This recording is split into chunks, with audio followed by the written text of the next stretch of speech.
Yon mga masters, bali 8 videos, araw-araw tuwing umaga na po tayo mag-a-upload. Maraming salamat sa mga solid kong masters dyan na patuloy pa rin na sumusuporta sa aking mga ina-upload na kwento o videos. At sa mga hindi nag-skip, maraming salamat po sa inyong lahat. At mag-iingat po kayo palagi and God bless.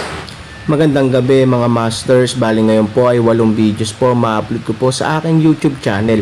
Tama nga mga masters, 8 videos nga po ma-upload ko. Yon, what's up mga masters? Nandito na naman tayo sa panibagong araw, panibagong kabanata na naman ang pagsasama-samahan natin ngayon guys.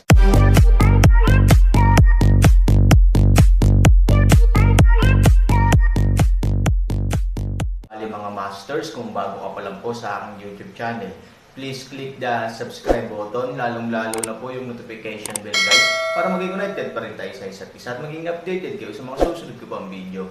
Bali mga masters, bago natin umpisahan ng kwento ay mag-shoutout po muna tayo para sa mga solid nating tagapakinig. Shoutout kay Robert Tolentino at shoutout kay Norlisa Sugay. Yun na nga mga masters, no? Bali hindi na ito patagalin. In 3, 2, 1, let's go!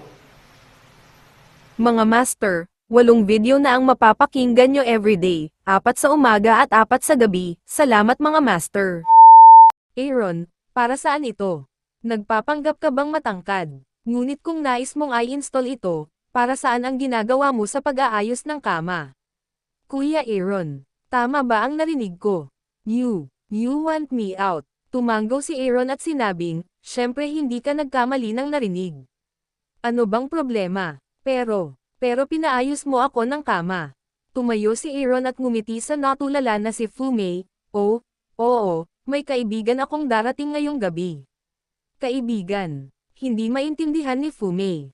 Matagal nang nakatira si Aaron sa mansyon ni Fu, ngunit kadalasan, nag-iisa si Aaron. Wala pa siyang narinig na kaibigan. Gayunpaman, nakaayos na si Fumei hanggang sa puntong ito, paano siya mag-requit? Bumulong si Xiao Jue at mali ang sinabi, pero Kuya Aaron, 2 lang ang tent. Kung gusto mong itaboy si Mayor, saan matutulog si Mayor sa gabi? Mahirap bang magkaroon ng puso si Kuya Aaron na hayaang matulog si Mayor sa same room with those big men? Iniisip ni Fumei na siya ay napaka-coquettish at makapangyarihan. Walang taong makakatakas sa galaw na ito. Maging si Aoyi, ang pinakamataas na prinsipe sa immortal na lugar ng dagat, ay maso na ring nagpatira pa sa kanya. Ang Aaron, isang lalaki, ay natural na nakuhanan ng kamay. Tumanggaw si Han Sanchen, pagkatapos ay tumayo at tumingin kay Fu Wumei. Oo, tama ka. Paano matutulog ang isang batang babae sa isang tolda kasama ang isang grupo ng malalaking lalaki? Matapos makinig sa mga salita ni Aaron, agad na natuwa si Fumei, at lalo siyang naging proud. Gaya ng inaasahan, hindi siya lumabas sa kanyang inaasahan. Sa oras na ito, tumayo si Aaron at naglakad patungo sa Fumei. Biglang nagningning ang mga mata ni Fumei at bumilis ang tibok ng puso niya. Ang buong tao ay mas mahiyain. Ang buong tao ay tulad ng isang matamis na nectar, naghihintay para sa Aaron upang pumili. Mabilis na pumunta si Aaron sa katawan ni Fumei at huminto. Marahang ipinikit ni Fumei ang kanyang mga mata. Ngunit noong inakala niyang magiging matagumpay ang kanyang abacus, hindi napigilan ni Aaron na matawa.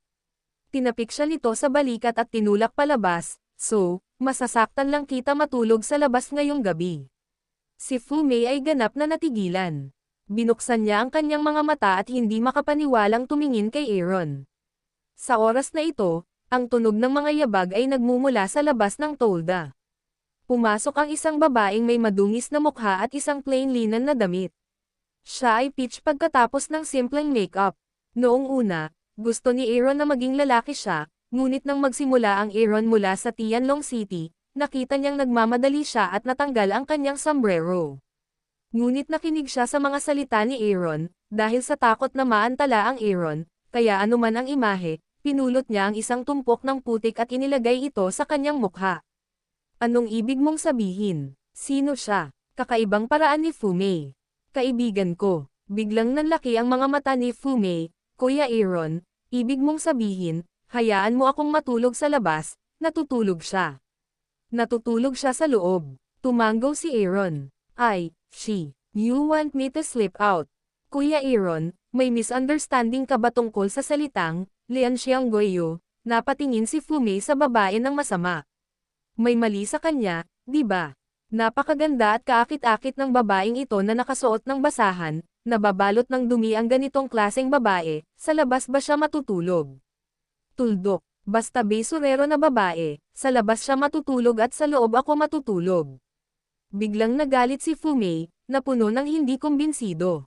Biglang nanlamig si Aaron, Fumei, pansinin mo ang ugali mo, siyaw kaibigan ko si Tao. Am I wrong? Hindi mo nakikita kung ano ang hitsura niya. Para siyang pulubi na madumi.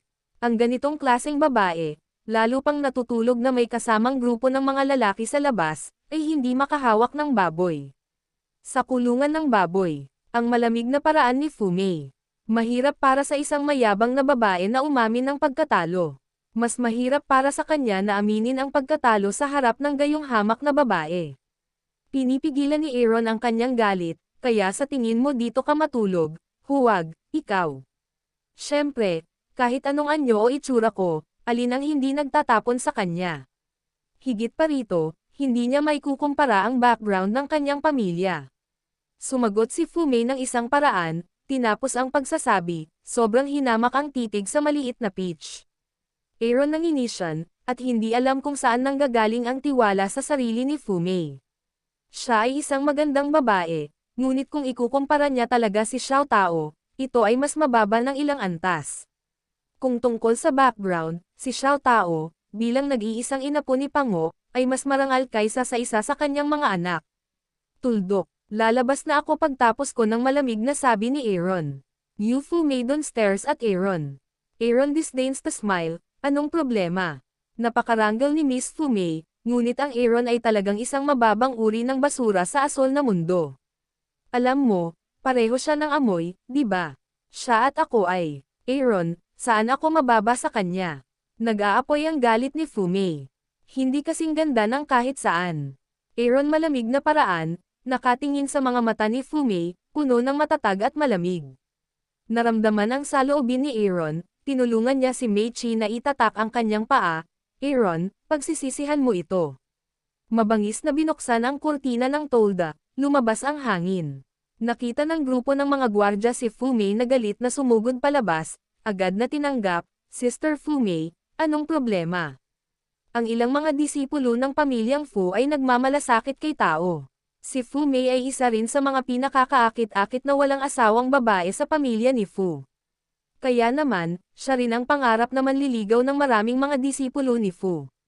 Bagamat alam nilang hindi sila karapat-dapat para kay Fumei, kapag dinilaan ang aso at nakikita ang Diyosa na nasugatan, lagi silang nagbibigay ng aliw sa unang pagkakataon. Ang sugal ng buhay ay galit na tumingin sa tolda ni Aaron, ngunit siya ay biglang sumigaw sa mga alagad na may diretsong mukha at parang pumatay, okay ka lang. Ibig mo bang tanungin ako? Sino yung mabahong babaeng yon? Sino ang nagtanong sa iyo na papasukin siya? Sinabi niya na kaibigan siya ng Vice Clan ni Han, at nasa kamay niya ang token ng Zhonglang God General ng Vice Clan ng Han.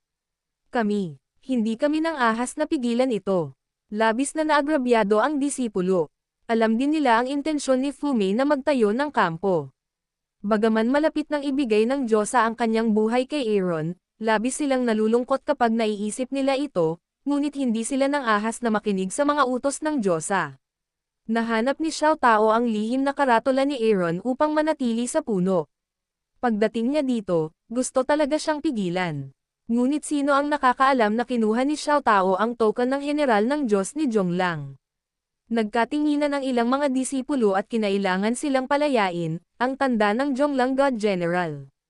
Paano maibibigay ni Aaron ang isang mahalagang bagay sa maldita na babaeng iyon?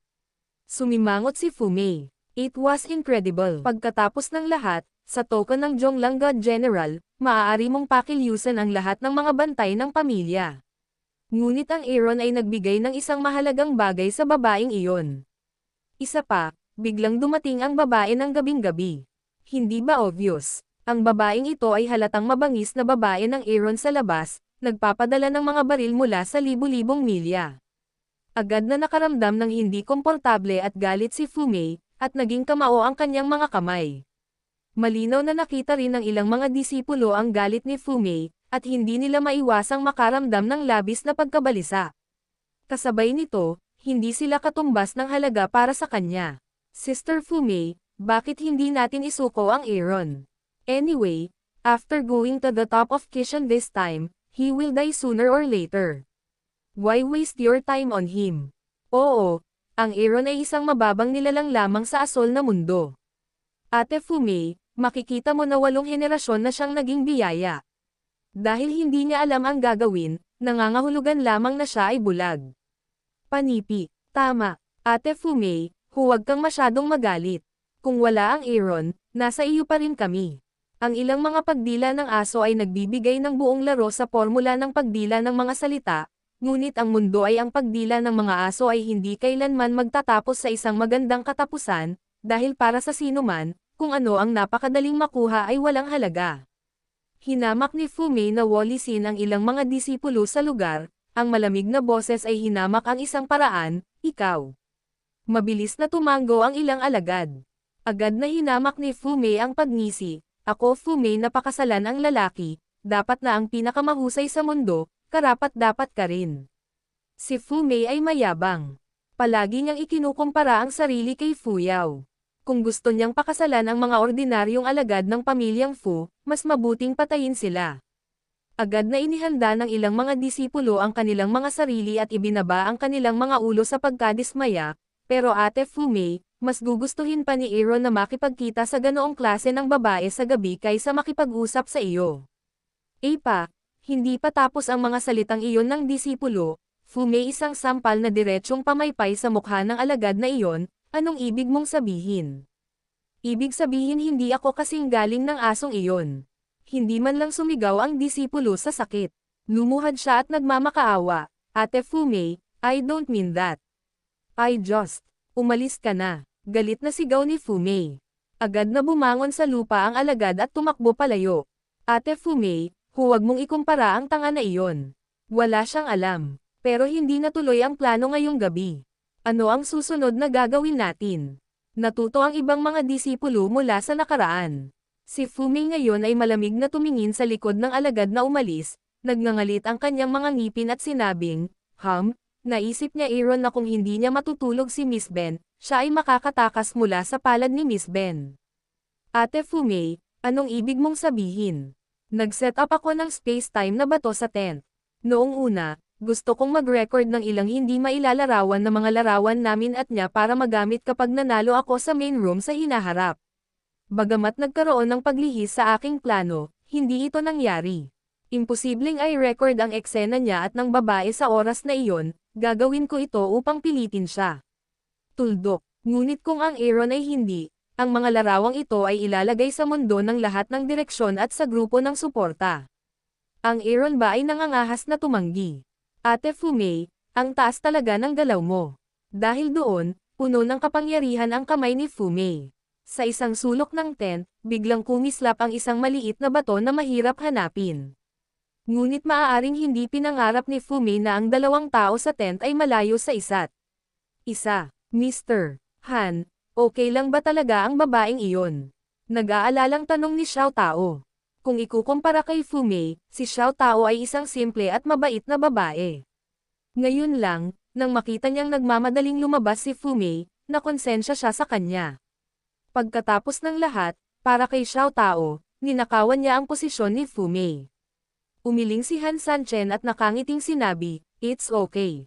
Ignore her. Hinabol mo ako ng todo. Ang hirap. Okay lang ba ang lahat?" Tumanggo si Xiao Tao, ngunit pagkatapos ay umiling, kinis, ngunit. Pero ano, nakakunot ang noo ni Aaron at kakaibang sinabi. Ngunit palaging may kakaibang tao na sumusunod sa akin sa lahat ng oras.